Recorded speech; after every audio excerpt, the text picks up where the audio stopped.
믿고 쓰는 세차용품 센샷.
자, 여러분, 드디어 마세라티의 MC20가 나왔습니다.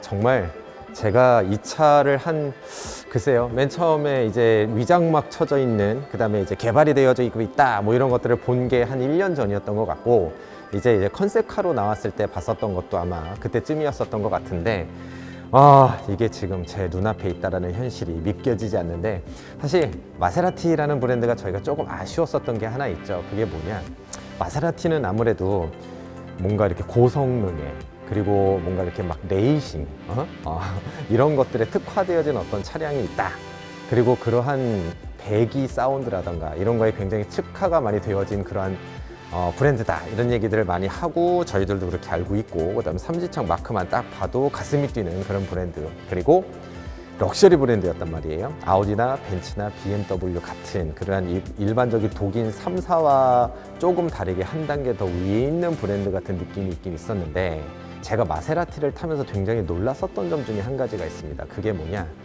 저희 서킷 영상이 하나 있었잖아요. 작년 딱 요맘때쯤 찍었었던 서킷 영상이 하나 있는데, 거기에 마세라티의 모든 차들을 다 놓고 서킷에서 막 타고 있었습니다. 마세라티의 DNA가, 스포츠 DNA가 가득 들어가 있는 차량이 바로 그란트리스모일 거다라고 생각했는데, 아니요, 타보고 나니까 상상이 완전히 바뀌었었습니다. 마지막에 얘기했었던 것 중에 한 가지, 바로 기블리라는 차량이 사실은 굉장히 많이 놀랐었거든요. 기블리라는 차량을 굉장히 또 이제 여러 언론이나 이런 데서는 우리 흔히 말해서 많이 까잖아요. 근데 제가 그때 말씀드렸죠. 이거는 서킷에서 몰아보면 역시 마세라티의 스포츠성은 그대로 살아있는 차량이다. 뭐 안 좋은 점들을 얘기하려면 차량이 끝이 없긴 하겠지만, 저는 기블리를 굉장히 많이 놀랐다, 이런 얘기를 많이 했었던 게 작년에 서킷 행사에서 제가 느꼈었던 점이었는데, 사실 마세라티라는 브랜드에서 한 가지 아쉬운 게 있죠. 그게 바로 뭐냐, 저희가 흔히 말하는 슈퍼카의 포스를 가진 미드십의 그러한 차량이 없다라는 게 사실 좀 항상 아쉬운 점이잖아요.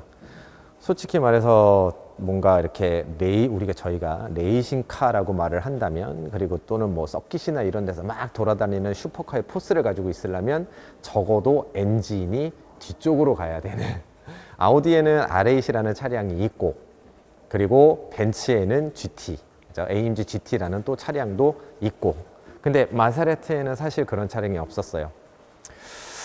바로 그러한 차량을 하나 만들기 위해서 가져온 게 이제 MC20라는 바로 이 차량입니다. 드디어 이제 마세라티의 고성능의 슈퍼카의 포스를 가지고 있는 이 차량이 나왔습니다. 이제 이걸 가지고선 마세라티에서 이 차량을 가지고 어마어마한 돈의 수익 창출을 할 것이다 라고 생각이 들지는 않아요. 사실은 이걸 살 수 있는 사람들은 사실 한정되어져 있는 거고, 그리고 수량 자체도 그렇게 마구마구 찍어내는 뭐 몇천 대씩 몇만 대씩 막 한 해에 생산하는 그런 차량은 아니겠지만, 이 차를 가지고 이제 마세라티는 하나씩 자신들의 어떤 DNA, 레이싱 그런 것의 DNA와 퍼포먼스를 동시에 보여주는 차량을 놓고, 그 이제 밑에 있는 급대 차량들을 하나씩 계속 신제품을 내면서 아마 포지션을 시킬 것 같은데, 그 최선두에 서 있는 플래그십이 아마 요 놈이 될 거라고 확신을 합니다.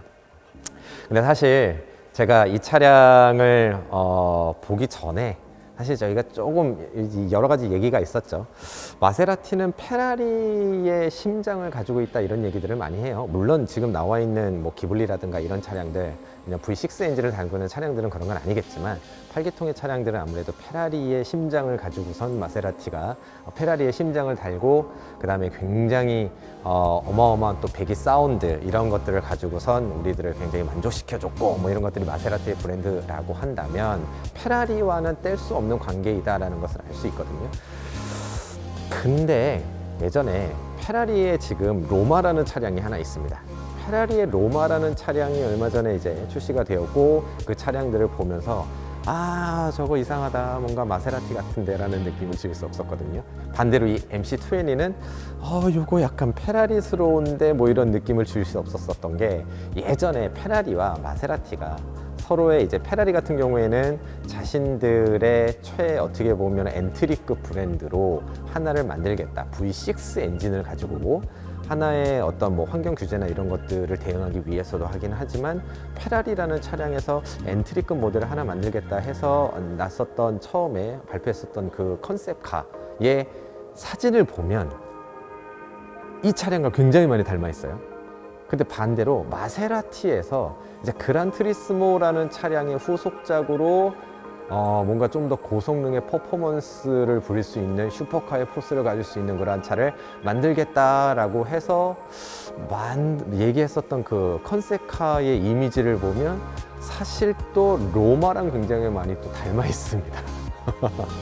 그러니까 뭔가 이게 지금 어떻게 말씀드릴지 모르겠지만 사실 뇌피셜이긴 하지만 외국에 있는 유튜버들과 외국에 있는 영상들과 이런 차량의 언론 매체들이 하는 이야기들을 보면은 사실 신빙성이 없는 이야기도 아니거든요. 이게 무슨 얘기냐면 처음에 개발 당시에서는 이 차가 아마 페라리로 나왔으면 페라리의 제 엔트리급 모델의 이 차가 나오는 것 같은 느낌이 미드십이 살짝 묻어있는 놈이 나왔는데 그게 없어지고 로마가 나왔고 그 다음에 요 마세라티가 지금 요 MC20라는 놈을 가지고 마치 미드십의 슈퍼카의 페라리의 라인을 살짝 닮은 것 같은 그런 느낌이 요 차량에 나온 거 보면 처음에 개발 당시에는 서로의 각자, 그러니까 제가 보기에는 로마 앞모습을 가만히 봐보면 요러한 앞에 마세라티의 DNA의 디자인을 가지고선 로마가 사실은 요 놈을 출시해야 되지 않는가. 근데 그게 아니라 페라리로 나왔잖아요. 제 뇌피셜이긴 하지만 사실 페라리도 이런 미드십의 아주 엔트리급을 만들어 놓고 이제 V6 엔진을 달아서 팔려고 시장에 내놓기 전에 하나 생각을 한번 해봤었던 것 같아요. 왜냐하면 저희가 지금 지난 영상에서 아마 요 영상이 제가 지금 찍고 있는 바로 다음 날인 수요일 날, 지금 현재가 오늘 수요일이라면 수요일 날 올라간다고 한다면 앞에 포르토피노라는 차량 저희 리뷰를 이미 끝마쳤거든요. 그게 아마 주말부터 나갈 텐데 그 포르토피노라는 차량이 만일 팀킬이 되지 않을까. 왜냐면은 이렇게 멋진 미드십의 슈퍼카의 포스를 가지고 있는 V6 엔진을 달고 페라리에서 나온다면 포르토피노는 안 팔릴 가능성이 높지 않을까요?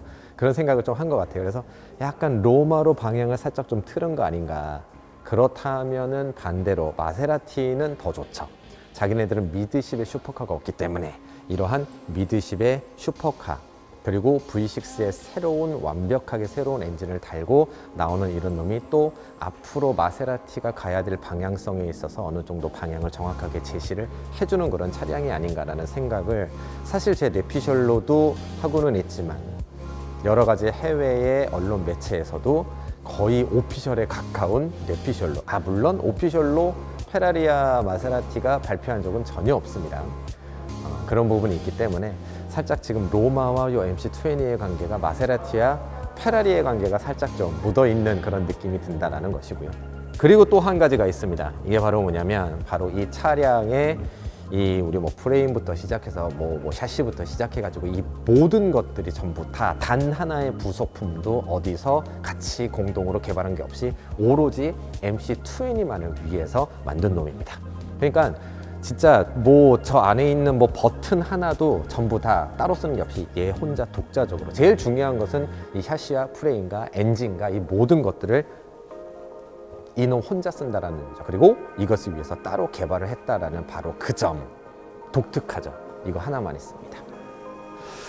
자, 전체적인 디자인을 한번 좀 보도록 하겠습니다. 일단 제가 이것을 딱 봤을 때 전면부는 뭐 말할 필요가 없죠. 딱 봐도 마세라티의 얼굴을 그대로 가지고 있습니다. 삼지창, 마세라티의 상징을 나타내는 삼지창이 중간에 딱 하고 바뀌어 있고, 그리고 저희가 그란트리스모 같이 약간 우리 고성능의 마세라티 같은 경우에는 이전에 물론 이 MC20 이전에 우리 왜 어떻게 보면 디자인을 만들었던 그 차량이 있잖아요. 걔네 그러한 예전의 차량들과 똑같이 앞에 부분에 주둥이가 이렇게 나와 있습니다. 이 부분이 어떻게 보면 마세라티의 제일 상징적인 부분을 나타내는 것 같고, 그 다음에 뭐 여러 가지 뭐 카본 파츠 같은 것들 이런 것들은 당연히 들어가 있는데 누가 봐도 슈퍼카의 포스를 보고 있습니다. 앞부분은 누가 봐도 마세라티인 것 같은 느낌이 당연히 들고요. 그 다음에 측면을 이렇게 한번 보면 이거 되게 재밌어요. 일단은 전체적인 라인은 약간 페라리의 모습을 형상을 하는 것 같은 느낌이 많이 듭니다. 이렇게 휀다, 앞에 휀다가 볼록하게 솟아 올라와 있는 것을 보면 굉장히 우아한 라인을 가지고 있는데, 약간 지붕 라인이 떨어지는 모습을 보면 여타 미드십 슈퍼카 중에서는 뭐 R8이나 그 다음에 페라리 488이나 이러한 지붕 라인을 이렇게 비슷하게 좀 가지고 있고요. 그 다음에 딱 잘라서 전면부를 보면 앞에 부분 아까 말씀드렸듯이 딱 봐도 마세라티입니다. 특히 저 앞에 있는 저 주둥이 우리 그란트리스모가 저렇게 주둥이를 가지고 있잖아요. 그 부분을 그대로 지금 담고 있고요. 그리고 뒷모습을 보면 뒤에 휀다 부분을 떨어지는 이렇게 뒷라인은 굉장히 약간 제가 좀 말씀드리겠지만 맥라렌의 모습을 살짝 좀 닮으면서 뭔가 페라리의 모습도 닮으면서 그렇게 굉장히 특이한 디자인을 가지고 있는데, 뭐 여러분들 눈으로 그럼 보시면 알겠지만 그냥 멋있습니다. 누가 봐도 멋있습니다. 뭐 물론 어딜 봐도 슈퍼카의 포스를 그대로 가지고 있습니다. 저희가 흔히 알고 있는 모든 슈퍼카들이 가지고 있는 라인이라든가 뭐 휀다의 이 쫙 벌어진 이렇게 근육질의 휀다라든가 이런 모든 것들이 가지고 있는데, 살짝 이렇게 여기 얇게 떨어지는 등 윗부분 살짝 이렇게 보면 저희 요번에 여름에 했었던 영상 중에서 맥라렌 GT 있죠. 그 차량의 모습하고 굉장히 비슷하다라는 느낌이 굉장히 많이 받거든요. 그러니까 앞모습은 반을 딱 잘라서 이 차량 같은 경우에는 MC20는 앞모습은 마세라티, 옆모습은 약간 488 같은 페라리의 모습을 가지면서 뒤쪽에서 딱 전면부를 봤을 때는 맥라렌의 또 모습을 또 가지고 있습니다. 굉장히 오묘해요.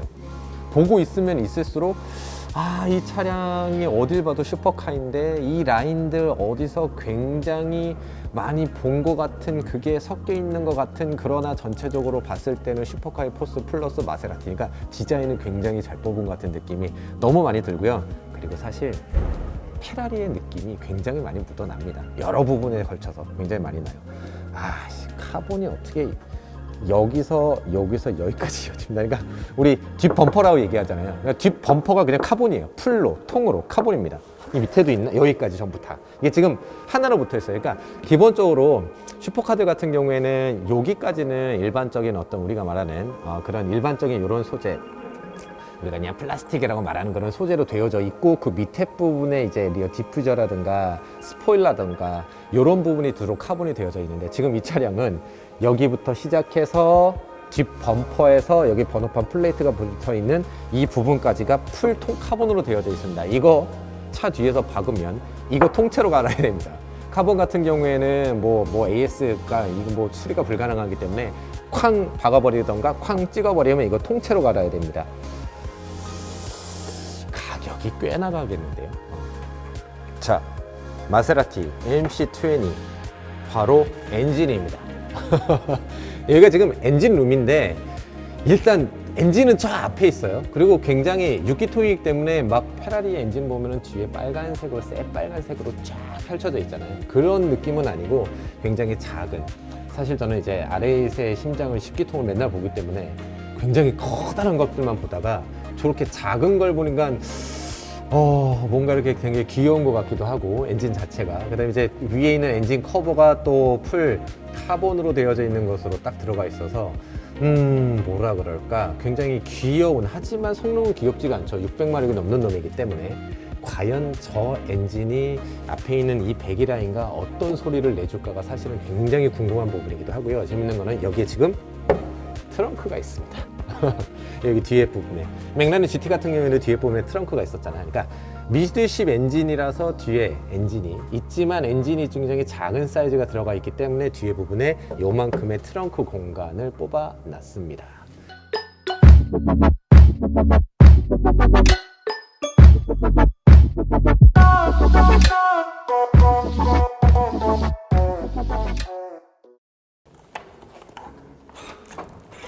자, 마세라티 MC20의 실내입니다. 이 실내에 내가 타보다니. 한번 문도 한번 닫아볼까요? 일단 문이 위로 열립니다, 여러분. 저희 슈퍼카는 문이 위로 열리는 차량이 사실 얼마 없잖아요. 아벤타도르라는 차량 하나, 람보르기니에서는, 페라리에서는 없고요. 그 다음에 맥라렌 차량들이 문이 위로 열리잖아요. 제가 또 맥라렌을 데일리카로 살짝 한 3일 정도 타면서 문이 위로 열리는 그 시선 맛을 좀 봤더니 문이 위로 열리지 않는 차량들을 타니까 되게 심심하더라고요. 아벤은 그냥 뭐 서 있기만 해도 존재 자체가 그렇지만 일반적으로 3억대에, 요게 이제 옵션을 넣으면은 3억 초반 정도 가는 것 같은데, 3억대의 문이 위로 열리는 차량은 맥라렌하고 바로 이 MC20가 유일할 거라고 생각을 합니다. 일단 포스가 어마어마하죠. 이 모든 것들이 마세라티에서 새로 만든 것들입니다.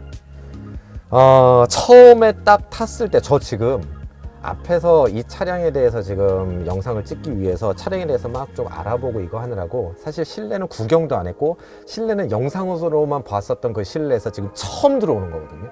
영상을 찍기 위해 웬만하면 한번 들어와서 훑어보고 뭐 얘기할까 보고 나가서 딱 들어오는데, 지금 저는 이 자리에 처음 앉습니다. 느껴지는 첫 소감은 일단 첫 번째, 카본 같은 것들이 들어가 있으면서 고성능의 스포츠성을 나타낸다라는 걸 굉장히 많이 보여주는데, 벤츠 같은 화려한 그런 앰비언트 라이트의 그런 화려한 그런 것들은 없습니다. 맥라렌 570이나 720 같은 어떻게 보면은 운전에만 집중할 수 있는 그러한 퍼포먼스적인 요소들로 가득 차 있다라는 느낌이 처음에 한 번에 확 들어요. 사실 페라리 같은 경우에는 실내에 들어오자마자 빨간색의 가죽이나 아니면은 뭐 하얀색의 가죽에 핸들에 막 이런데 LED가 들어오고 막 화려하잖아요. 얘는 안에 들어왔을 때 화려하진 않습니다. 근데 존나 빠를 것 같습니다. 굉장히 빠를 것 같습니다. 그 다음에 핸들부터 한번 좀 얘기를 한번 해볼게요. 핸들이 요 앞에 부분, 여기 부분이 조금 두텁기는 한데 핸들 직경 괜찮고요.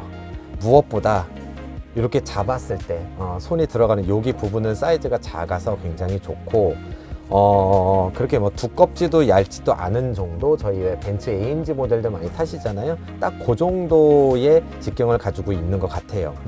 그런 것 같고, RA 모델보다는 요 직경 자체가 조금 두껍습니다. 두꺼운데 뭐 운전하는 데 있어서 이게 두껍다고 뭐 안 될 거는 아니니까. 두 번째로는 여기에 스타트 지금 버튼이 있고 런치 버튼이 있습니다. 내가 보기엔 이 런치 버튼이 우리 왜 처음에 왜 우리 런치 스타트를 얘기하는 것 같은데, 그게 여기 버튼이 딱 있습니다.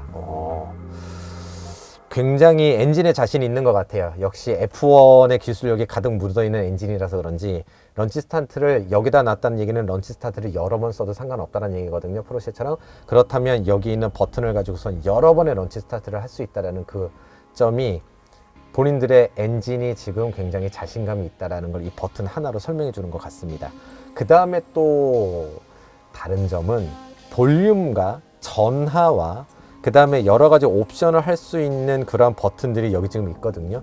약간의 크루즈를 도와주는, 아마 속도 크루즈 같은데 그런 버튼들이 여기 들어가 있기 때문에 GT의 성향도 놓치지 않고 여기다가 넣어놓은 것 같아요. 우리 마세라티 브랜드를 한 번이라도 몰아보신 분들은 아실 텐데, 굉장히 지금 우리 깜빡이죠. 그 다음에 와이퍼, 요 두 가지 이 시프트가 너무 멀지 않냐, 그리고 중간에 요만한 우리 알겠죠, 패들 시프트 때문에 이게 너무 깜빡이 넣을 때 힘들다 이런 얘기들을 많이 하시는데, 반대로 얘기하면 서킷이나 아니면은 굉장히 이제 하드한 주행을 해야 될 때는 사실 서킷에서 깜빡이 넣진 않잖아요. 오히려 깜빡이가 방해되거든요.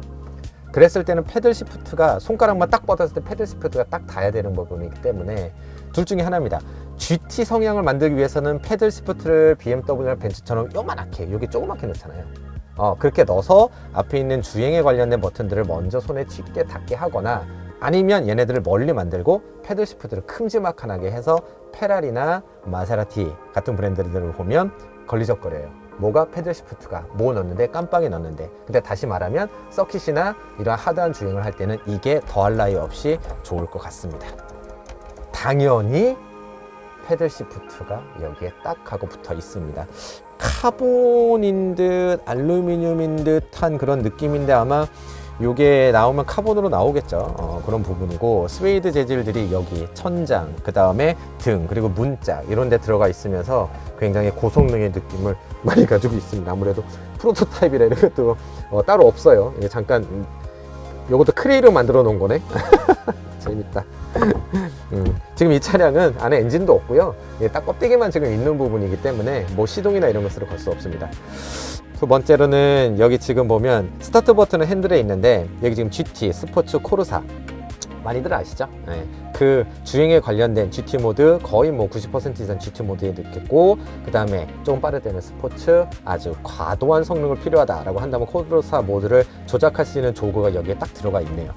굉장히 좋은 것 같아요. 딸깍. 운전하면서 뭔가 좀 스포츠 눌러야 되겠는데, 그럼 손 딱 넣고 딸깍 바로바로 갈 수 있을 것 같아 좋을 것 같고, 후진이나 이런 버튼들이 여기 나와 있습니다. 이 인터페이스가 되게 특이하다. 근데 이게 지금 약간 병뚜껑은 그냥 갖다 놓은 것 같은 모델인데, 양산차가 되면 여기 좀 불이라도 좀 들어오면 참 좋을 것 같습니다. 앞에 있는 계기판은 풀 디지털로 되어져 있고, 그 다음에 옆에 있는 이런 모니터 같은 경우에도 BMW 정도, 8 시리즈 정도의 크기를 가지고 있는, 그래서 이게 아마 뭐 주행에 관련된 여러 가지 옵션들을 보여줄 수 있는 그런 것들이 지금 나와 있는 것 같고요. 지붕, 천장, 그 다음에 앞에 보이는 시야, GT카로서 쓰기에 괜찮습니다. 약 R8 정도, R8, R8 정도, 우라칸이나 람보르니 같이 굉장히 너무 낮지 않고요. 천장 높이도 꽤 높고, 시야감이 좋습니다. 일반 공도에서 그냥 편안하게 주행을 하기에 굉장히 좋은 느낌으로 잘 만들어져 있고, 개방감도 굉장히 좋고, 생각보다 이 앞에 있는 유리가 좀 넓어요. 굉장히 낮을 줄 알았는데 굉장히 넓습니다. 그래서 페라리 정도, 그리고 R8 정도의 앞에 시에 있는 정도를 좀 보는 것 같고,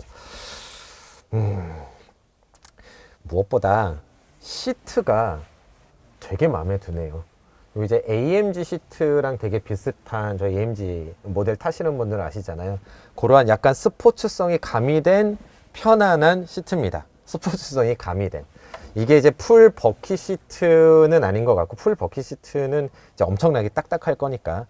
이 차량이 GT라는 모드가 있는 거 보면 GT의 성향을 가지고 있는 슈퍼카의 포스를 가지고 있는 그런 차량이다라는 것으로 한다면, 정말 내가 이 차량을 가지고 서킷에서 극강의 랩타임을 뽑아내야 되겠다라는 게 아니라면 거의 90%는 그냥 도로에서 달리거나, 아니면은 뭐 동네 마실을 가거나, 아니면 친구들 모임을 가거나, 아니면 외곽 같은 데서 살짝 좀 재미있게 주행을 하거나, 와인딩이 그렇게 아주 심하지 않은 곳에서는 사실 풀 버킷 시트가 그렇게 필요하지는 않거든요. 서킷을 자주 다니시는 분들은 풀 버킷 시트가 필요하지만, 나머지 분들은 버킷 시트는 굉장히 위험합니다. 허리에. 너무 허리에 안 좋더라고요. 모든 바닥의 충격을 허리에서 다 흡수하니까 오래 타기 힘들고, R8 정도의 어떤 포지셔닝을 가지고 일반적인 공도에서 편하게 타나 버튼 하나로 슈퍼카의 포스, 600마력에 가까운 포스를 뽑아낼 수 있는 놈이 있다면 바로 MC20이고, 그러한 컨셉에 맞는 시트를 잘 가지고 있는 것 같아요. 쿠션감도 있고. 요 정도면은 제가 타고 있는 R8의 어떤 쿠션감하고 비슷하거든요. 근데 이쁘네요. 실내는 딱 그 정도. 화려하지 않지만 스포츠성에 필요한 것들이 다 있는 느낌. 좋습니다. 밖으로 나갈게요. 이거 어떻게 여냐? 자, 어떻습니까, 여러분? 마세라티라는 브랜드에 사실 한 가지 아쉬웠었던 그 점을 완벽하게 채워줄 놈일 것 같아요. 이미 제가 아는 동생 2명이 이 놈을 오자마자 보고 계약금 넣고 갔어요. 이게 2천만 원을 계약금을 넣으면 아마 내년 정도, 빨라야 내년 하반기 정도에 받을 수 있다라고 얘기를 하거든요. 그리고 앞으로 이게 전기차와 그다음 스포츠 스파이더 모델이 나올 텐데 걔네들은 지금 계약금을 넣어도 2년 후에나 받을 수 있다고 하니까 필요하신 분들은 빨리 계약을 서두르셔야 할 것 같습니다. 제 느낌에는 이놈 자체는 사실 제가 RA 대용으로 굉장히 많이 생각하던 모델이었는데 저는 알겠지만 좀 방송이나 이런 여러 가지 것들 때문에 스파이더 모델을 선호하기 때문에 사실 저도 약간 스파이더 모델의 스파이샷이라도 나오거나 전체적인 실루엣만 나와 있는 놈이 있다면 저도 계약을 할 것 같은 느낌이 많이 드는데 한 가지 걸리는 게 엔진이죠. V6의 터보 엔진. 그리고 만일에 하이브리드가 살짝 붙어서 나온다면 어쨌든 그러한 느낌. 제가 그것에 적응을 할 수 있을까? 10기통의 자연흡기의 그 우람한 엔진 소리를 듣다가 요거로 만족이 될 수 있을까라는 생각을 가끔 하기도 하는데 아까 말씀드렸듯이 어차피 앞으로 슈퍼카가 가야 할 길은 환경 규제나 이런 모든 것들을 대응하기 위해서 그리고 하이 퍼포먼스를 놓치지 않기 위해서는 어쩔 수 없이 다운사이징을 가야 되는 부분을 생각하지 않을 수 없어요. 이 엔진이 어떤 분들은 그럽니다. 외국의 이제 자료 같은 것들을 보면 이게 페라리의 앞으로 들어갈 그 엔진하고 같이 공동으로 개발을 하지 않았느냐라는 얘기를 하는 사람도 있고, 근데 또 반대로 생각을 해보면 지금 마세라티에서 처음에 이 엔진에 대한 이야기를 계속 했을 때 처음에 런칭할 때 마세라티에서 이 엔진에 대한 얘기를 굉장히 많이 했거든요. 자신네들이 독자적으로 F1에 있는 회사와 같이 기술력을 공유하면서 자기네들이 독자적으로 만든 바로 그 엔진이다. 그리고 앞으로 마세라티에 이 엔진이 들어가면서 마세라티의 화려한 고성능의 퍼포먼스를 보여줄 것이다 라고 했는데 이 엔진을 페라리에서 가져갈 리도 만무한 것 같습니다. 왜? 페라리는 엔진을 만드는 회사잖아요. 제가 생각하기에는 이 엔진이 페라리에서 가져간다면 또 그것도 말이 안 되는 부분인 것 같기도 하고, 어쨌든 엔진에 대한 이슈는 제가 보기에는 페라리가 이 엔진을 갖다 쓴다? 자존심이 굉장히 많이 상하지 않을까요? 페라리에서 엔진을 공급하던 회사의 엔진을 갖다가 쓴다는 것 자체는 뭐 어쨌든 간에 그거야 페라리에서 알아서 할 일이고, 저희는 아름다운 이 차량들 그리고 앞으로 나오는 마세라티의 하이급 라인들 그리고 전기차 그리고 페라리에서 나오는 라인들, 그걸 저희는 즐기기만 하면 될 것 같습니다. 계약을 할까 말까 저도 고민이에요.